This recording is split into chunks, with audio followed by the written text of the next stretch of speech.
Hey everyone, today I'll be talking about the key responsibilities of a committee chairperson. This role is crucial in ensuring that the committee functions smoothly and effectively, especially in organizing events or carrying out specific tasks within an organization. First, let's break it down into four main responsibilities. First is the leadership and coordination. As leader of the committee, the chairperson takes the lead in setting everything up. This means planning out how the committee will operate and guiding the team in the right decision.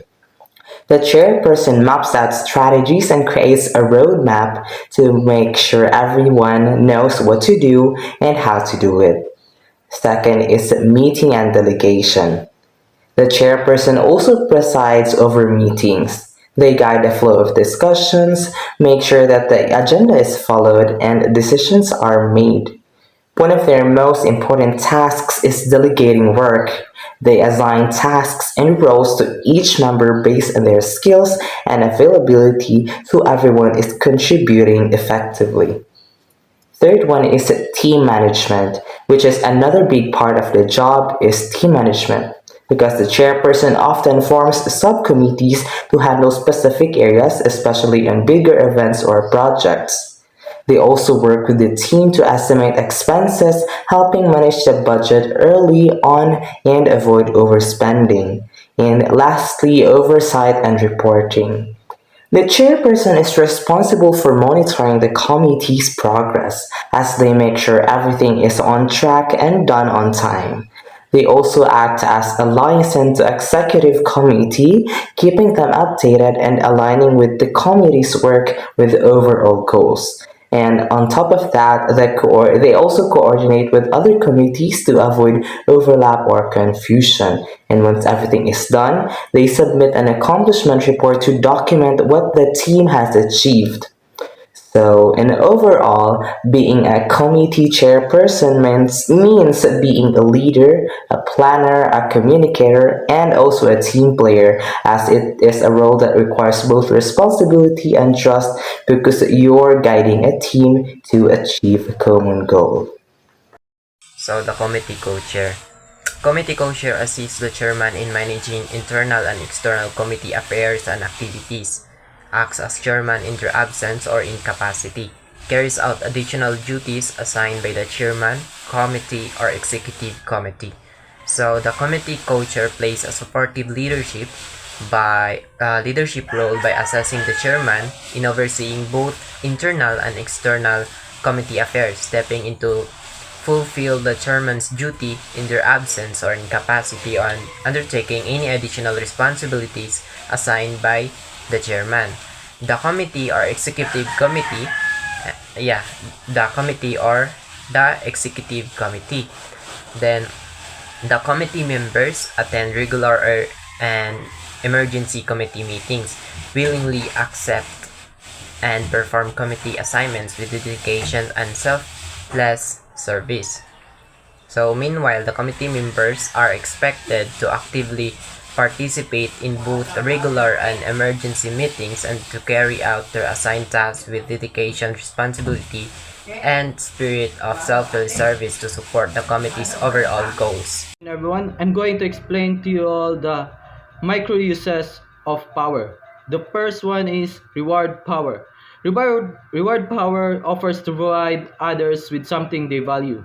So, from the word reward, you give others rewards. For example, a promotions, a leave, or other anything else that they've seen it as a valuable thing. One is coercive power.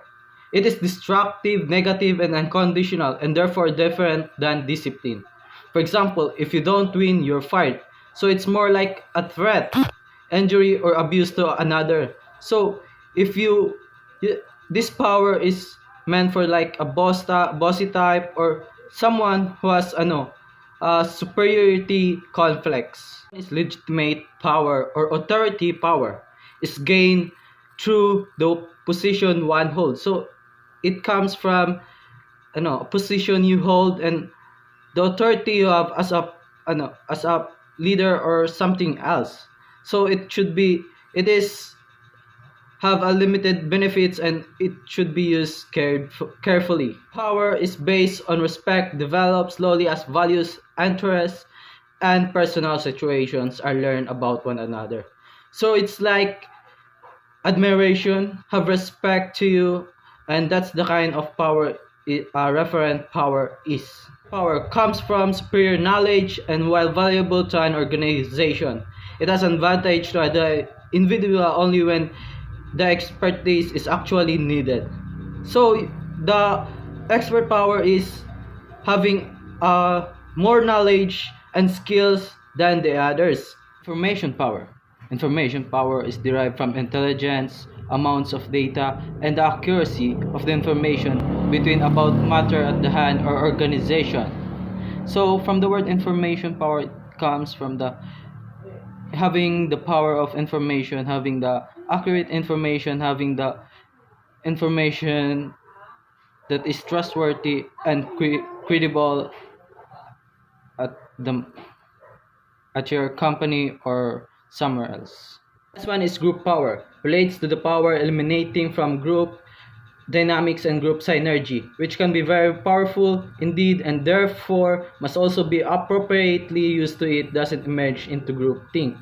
So it's like controlling others, using to use others and to can be it can be in a way that makes you think that you are fit in, sharing information and not hiding from others, and having to think you that it has a great teamwork.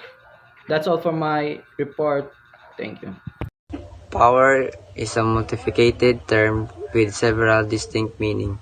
In its most basic sense, it refers to the ability to act or produce an effect. Categories. First is street power. So what is street power?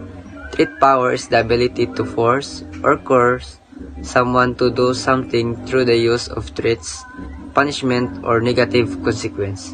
Example is a manager says, if you don't meet your targets, you'll be demoted. The employee works harder out of fear of losing their position. Second is exchange power. Exchange power is based on the concept of reciprocity. It involves offering some types of value, money, service, offers, favors, and etc. in return for compliance or cooperation. Example, an employer offers bonuses of employees who exceed their sales goals. Workers are motivated to sell more to earn the extra reward. The last category is power through integration. This is power based on mutual respect, shared values, and collaboration. It aims at unity, cooperation, and voluntary commitment rather than force of transactions. Example, a leader inspires a team through a shared vision, making everyone feel valued and part of something meaningful. The team works together willingly and enthusiastically. Leadership in action. The best angle in understanding the essence of energy management is to deeply analyze the report of former Superintendent George Jones, which he said, leadership, however, is more than talking to and doing things. The crux of leading and leadership is a relationship. Relationship can have positive or negative energy, and they can be stimulating or sapping. How about active are relationship based on fear and retribution? How about active are relationship based on forgiveness, compassion, and reconciliation? We can use the report of former George Jones in leading in action. So we have here the 4 gifts of leadership in action. First is authorship. Authorship is a sense of pride and satisfaction felt when something unique is created. So, for example, You made a class project on your own idea, and your own classmates love it. You feel proud because it was your own creation. Second is love. It refers to a person's compassion and concern for others, which in turn serve the best interests of the institution and stakeholders. So for example, you saw a classmate who was sad and shared your snacks to cheer them up. So third is a power. Power, it is the capacity to make a difference and create an impact. So something like you are doing a good change of them. Then last is significance. Significance refers to the dual aspects of importance and meaningfulness. So for example, you are doing something important that makes a difference. That's all. And today I'll be discussing about the qualities and skills required for leadership. My name is Nico Vicente Elarbas, and today I'll be the first reporter for this topic. The first quality is visibility. No? Visibility. Now, visibility refers to being well known or recognized, helps build your reputation as a leader, right? This can happen by being chosen for a public role or receiving awards from respected organizations. Like for example, a coach is chosen as Coach of the Year. In the district, he is already known, or now more people know and respect him as a leader because he's already visible to the people, to the community as the Coach of the Year. So the next one will be whom you know, or in other words, connections. So this refers about having influential friends or supporters that can help your career. So when respected people speak highly of you, it boosts your chances of being chosen for leadership roles. Like for example, a school principal recommends a teacher for a leadership position. Why? Because the principal is well respected. The teacher is more likely to get the job. Gets ninyo? Since ang principal na nag-recommend atong nga teacher is very respected, so ang tao nga yung recommend silbi makaingon yun ta nga maayo yun siya nga klase sa pagkatao, or maybe she possesses skills that really requires to be a leader as a leader. Naa siya skills nga makaingon ka nga pwede gid siya mahimong leader. Kaya ang nag-recommend niya mismo, which is ang principal, has a very good background, or let's say known siya, respetado, taas ang pangantaw niya sa mga tao. So it can really boost your image as well. Okay, which will be the next quality. The third quality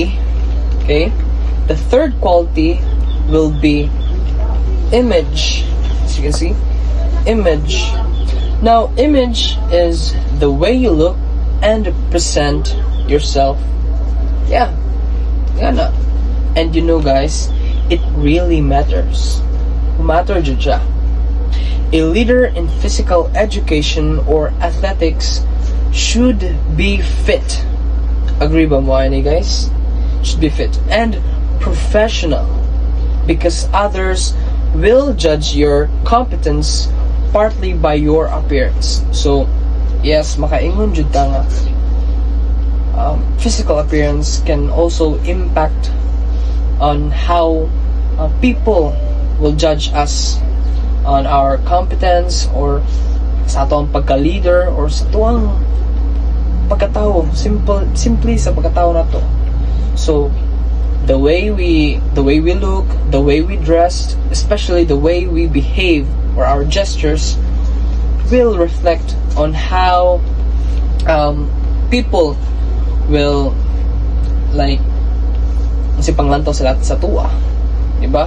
So if ikaw nga pagkatao, if mapakita sa imuha nga pwede ka mahimong leader or you have the charisma or the energy of leading, and that you can lead the people or your companions, then most likely will happen nga karespetuan ka sa mga tao, and you will obviously have a good image from other people.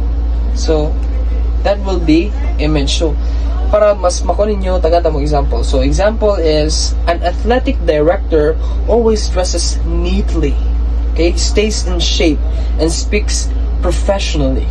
This makes others see them as a responsible and capable athletic director. Okay, makaingon jud siya nga, makaingon jud ang tao nga he or she is a very good responsible athletic director because kabalo man siya manamit, kabalo siya mugalam siyang kagalingon, di ba? It mentioned here nga he speaks professionally and also dresses neatly, also stays in shape, so, physically fit. So dira na to makita nga maayo jud siya nga image. Now lastly guys is enthusiasm. Well, these qualities are very common, right?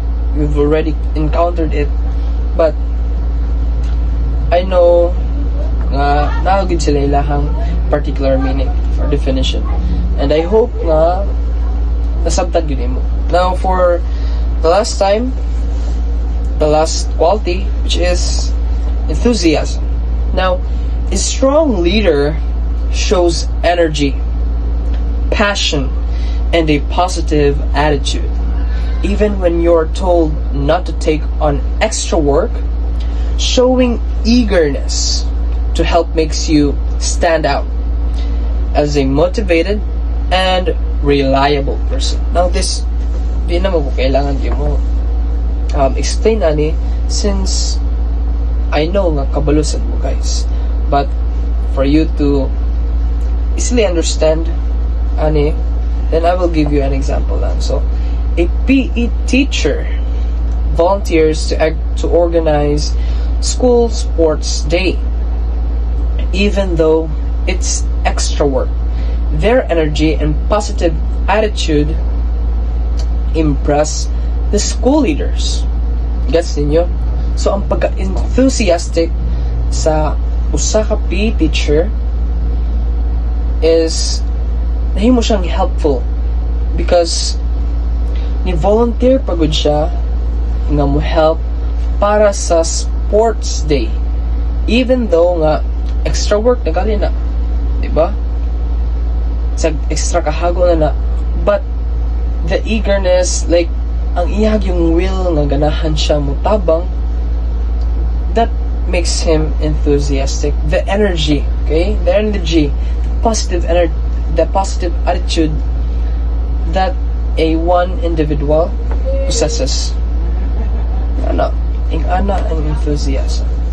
So that would be on my part. The other qualities will be reported continuously by my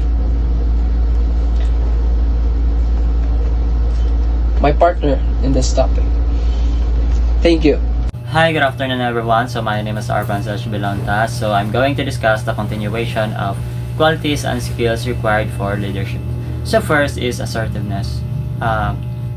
This is number 5. So First is assertiveness. So assertiveness is very important because this is the time that we contribute some solutions or offer some solutions or opinions to our team or organization. Offering a solution is very important in our team because it can help into more efficient way to solve a problem.